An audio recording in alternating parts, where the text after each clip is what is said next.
Welcome to the Deep Dive.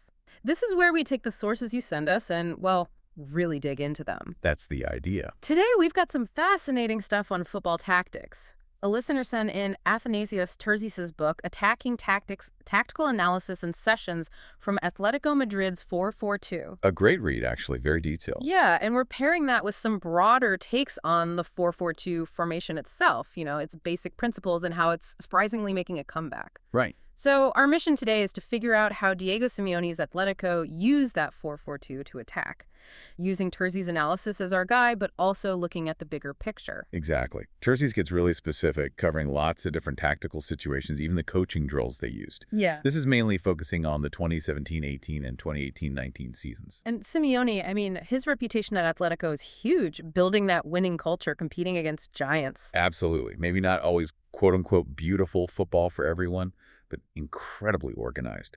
Tactical discipline, teamwork, that's the core. Definitely effective. So let's get into the book. What were the key bits of Atletico's 4-4-2 during those specific seasons? Who were the players making it tick, and what was the main attacking idea? Okay, so Terzis makes it clear that while Simeone wasn't only using the 4-4-2, it was definitely a key part of his playbook then. Right. Player-wise, you had Oblak in goal, solid as ever, centrally in defense, usually Godin with Savic or Gimenez. A rock-solid pairing. Totally. Then fullbacks like Juanfran or Vasalsko and Felipe Luis or Luis Hernandez, really dynamic players. Giving them width and energy. Yeah. And in central midfield, think Gabi, Saul, Thomas Partey, real quality and work rate there. The engine room. Exactly. Wide midfielders were interesting roles. Lamar, Koke, Correa, sometimes Saul out there too. And up top, you had Griezmann, Diego Costa, Torres, Gamero. Serious firepower. Wow, yeah. That's a squad packed with talent and different profiles, too. Definitely. Now, the core attacking philosophy Terzis identifies, it was all about creating overloads. Overloads, so numerical advantages. Precisely. Generating overloads in specific zones, often targeting the opposition's fullback or maybe a center back. The goal was to create dilemmas for those defenders. Make them hesitate. Make them make a choice. You got it. Who do I mark? Where do I step? Atletico's movements were designed to exploit that split-second decision. Makes sense. Create confusion, create space. The book also mentioned something interesting about the wide midfielders' positioning. They weren't just hugging the touchline. No, not always. That's a key point Terzis makes. Players like Koke or Lamar would often drift inside into those central lanes or half spaces. Half spaces, those awkward areas between the center back and fullback. Exactly. Really difficult areas for defenders to cover cleanly. Yeah. And this movement had a knock-on effect. Oh, yeah. How so? Well, think about the opposing fullback. If the Atletico wide player drifts inside, does the fullback follow him? Maybe. Instinct might tell them to. Right. But if they do follow that run centrally, it leaves a big gap out wide. For Atletico's own fullback to bomb into. Precisely. So the wide midfielder's inward movement creates the space for their own fullback to overlap.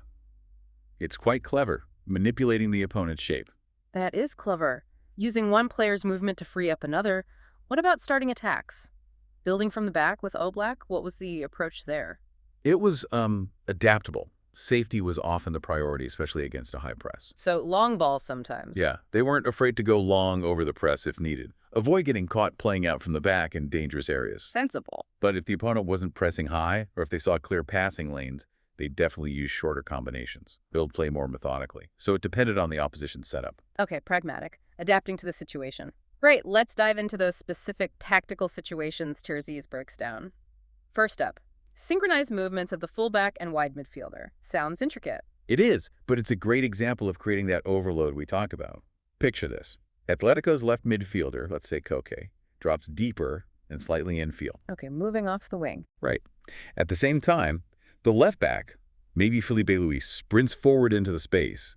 Koke just left, running towards the opposition's fullback. So Koke drags a marker maybe, and Luis runs into the space? Essentially, yeah. Or it just creates that 2v1. Koke is now between the lines, potentially free, and Luis is running at the opposition fullback, who now has two players to worry about in his zone. Okay, I see it. A 2v1 out wide, that puts the defender in a real bind. Exactly. Simeone's tactic here creates a constant headache for that fullback. Do I follow the midfielder inside, or do I stay wide to cover the run of the oncoming fullback? A classic dilemma. So what happens depending on that choice? What are the outcomes Terzis describes? Two main possibilities. Yep. Scenario one, the opposing fullback does follow the Atletico midfielder, Koke, infield. Okay, leaving the flank open. Right. So the Atletico fullback, Luis, receives the ball out wide with space and time. Then he can cross, pass inside to a forward, switch the play. Lots of options. Makes sense. And scenario 2. Scenario two, the opposing fullback holds his wide position, may be worried about the overlapping run. So he ignores the midfielder moving inside. Correct.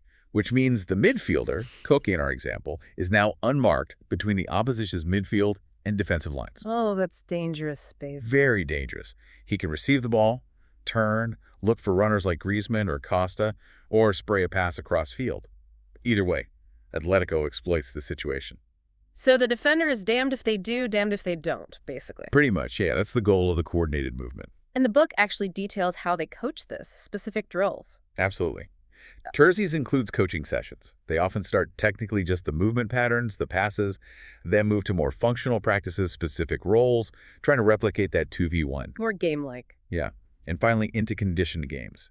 Small-sided games or bigger ones with rules that encourage that specific pattern, focusing on making the right decision under pressure.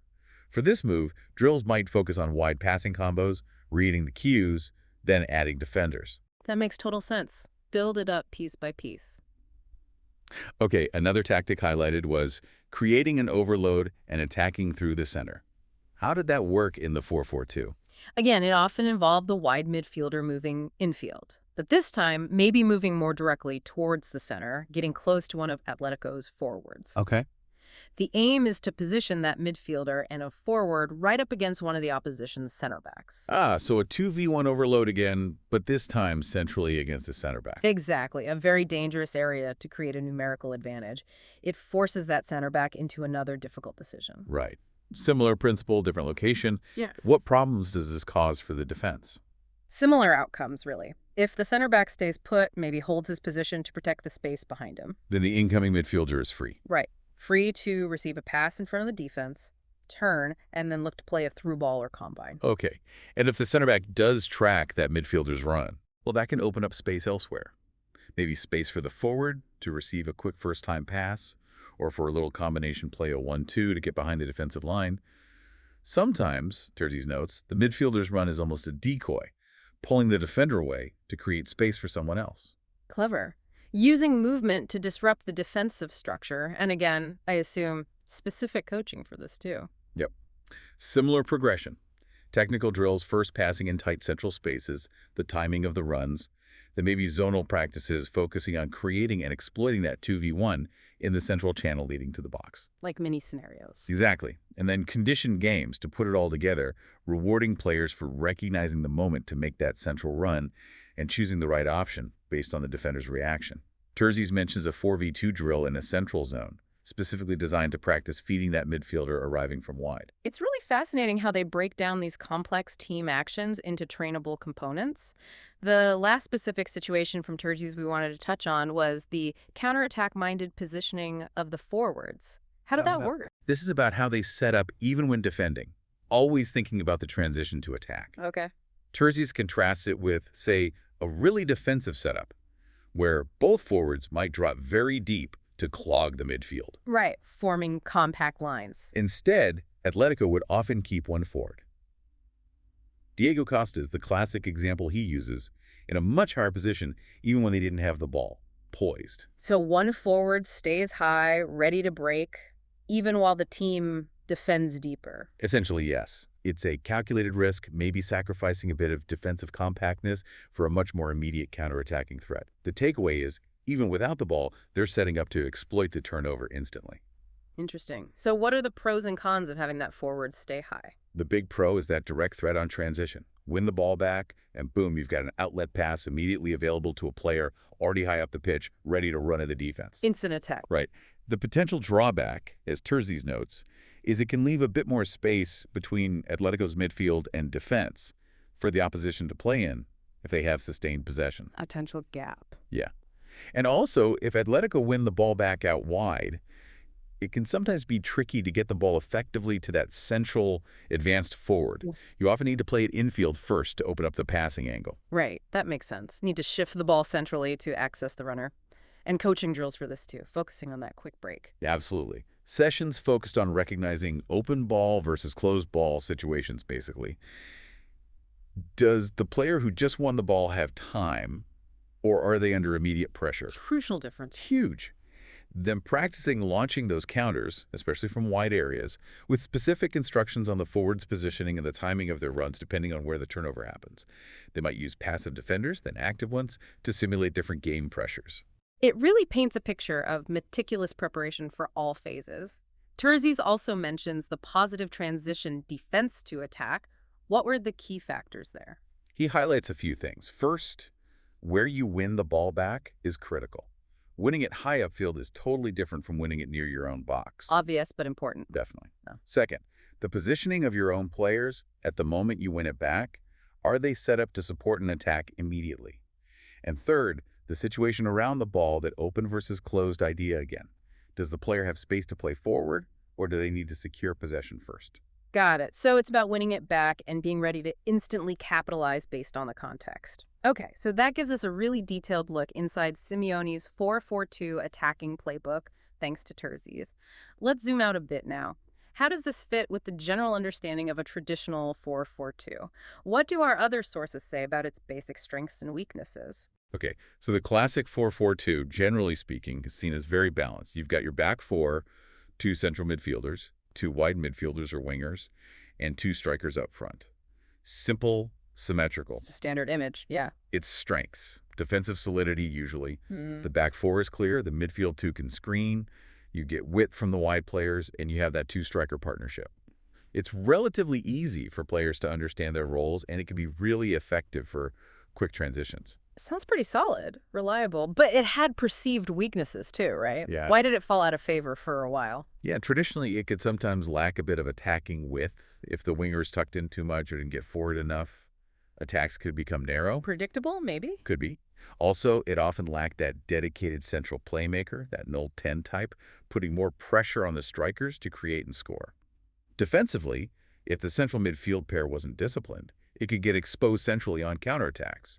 And controlling possession against teams with three central midfielders, like a 4-3-3, could be tough. So potentially outnumbered in the middle. Right. And maybe a bit too reliant on the front two clicking. Okay, so balanced, but maybe a bit rigid or lacking central creativity in its classic form. Now, thinking back to Atletico, we talked about their wide midfielders moving inside. How does that compare to the traditional winger role you just described? It's a big contrast, really. The traditional winger in a 4-4-2 is all about staying wide, stretching the pitch, hitting the byline, putting crosses in. Providing that natural width. Exactly. Atletico's approach, with Coco or Lemar drifting infield, is less about that pure width and more about creating those central overloads we discussed, messing with the opposition's defensive block from the inside. And as we said, that then opens up the flanks for their fullbacks to provide the width. Precisely. It's an inversion of the traditional roles in some ways, using the 4-4-2 shape, but adapting the movements within it. Fascinating. So that leads us nicely into the modern resurgence. The article, Why Has the 4-4-2 Formation Returned? Talks about this. Why did the flat 4-4-2 initially decline, and why is it coming back now? Well, the article suggests the decline came with the rise of possession football and formations like 4-2-3-1 or 4-3-3 that offered more bodies in central midfield to control the ball. The standard 4-4-2 sometimes looked a bit, well, basic or outnumbered in the middle compared to those. Seen as less sophisticated, maybe? Perhaps, but crucially, it never really went away as a defensive shape. Teams would often drop back into a 4-4-2 block because it provides such good coverage across the pitch. Two solid banks of four. Right, defensively sound. So what changed? What's driving the comeback? The comeback isn't really about the old flat 4-4-2. It's an evolution. The key change, as the article points out, is that modern 4-4-2s often see the wide midfielders operating much more in those inside channels, the half spaces. Like we saw with Atletico. Exactly like Atletico. The argument is this shift helps compensate for the fact that fewer teams play with a traditional 10 anymore.